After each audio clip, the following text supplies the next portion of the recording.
Welcome back to One-on-One Sports. With the NFL Scouting Combine over and only pro days left for players to impress potential suitors in the league, we're fast approaching draft day.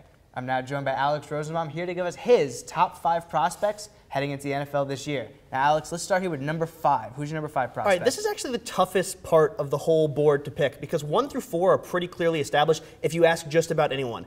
Right now, there's 3 defensive ends that are just raw talent. Ezekiel Ansah out of BYU, Barkevious Mingo out of LSU, and Dion Jordan out of Oregon. Now, the thing that's interesting is none of them really had great statistical seasons this year, and no one's really sure what their final positions are going to be, if they're a 4-3 defensive end or if they're a 3-4 rush linebacker.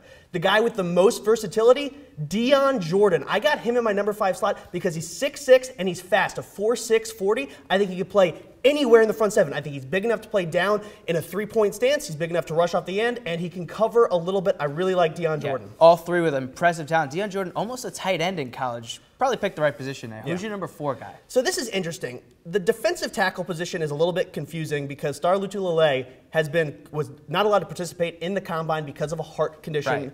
By doctors. Previously, he was way up on the board, and if it turns out to be nothing, he will jump right back in there. But right now, Sharrif Floyd out of Florida is a very unique prospect. He is strong, he's fast, and he had a position change in the middle of the year. He'd been playing end, they moved him inside, and in the second half of the year, he really, really improved. I like him. He's a project. Don't get me wrong, he's not going to come in and he can't rush the passer, but he'll come in there and he'll give you good, hard effort, and he could be a very good defensive tackle in this league. Yeah, Floyd's surprising quickness for a guy that's 300 pounds, probably because he played defensive end for most of the year. How about number 3? Well, here's where the offensive tackles take over. For me, it's the guy out of Central Michigan, Eric Fisher.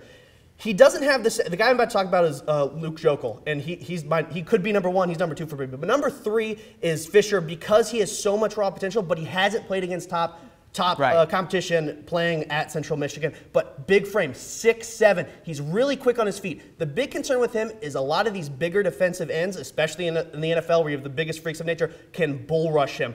I think he's going to have a little trouble with that, and that's why he's number 3 on my board. Yeah, scouts saying he's a prototypical guy at that offensive tackle position. Central Michigan opponents holding him back a little bit. Now let's talk about Luke Joeckel at number 2. Luke Joeckel, man, this guy is impressive, and people always look at Texas A&M and they think, oh, Johnny Football.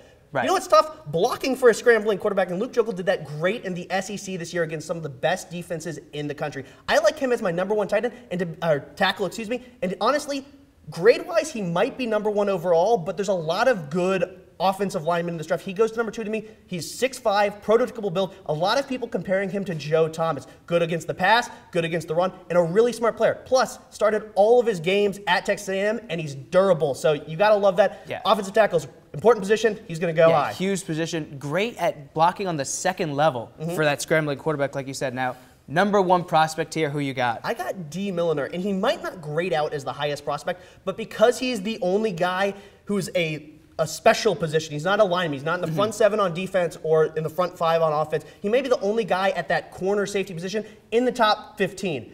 He came out at the combine and he wowed people with his speed. Absolutely. The big question was elite top end speed of 4.3, 740. I'd say he proved it. Both times were fast, which really showed it. And the interesting thing with him is he's about to have surgery, so he doesn't have a pro day. So the last taste in scouts' mouths is what they saw at the combine. He comes from Nick Saban. Great coach, always prepares players well. He's a run-supporting corner, which is rare. Yeah, he's that corner in the NFL right now. The size, the speed, hard hitter, great in the run defense as well. He's going to be an interesting pick for an NFL team in the top 10 this year.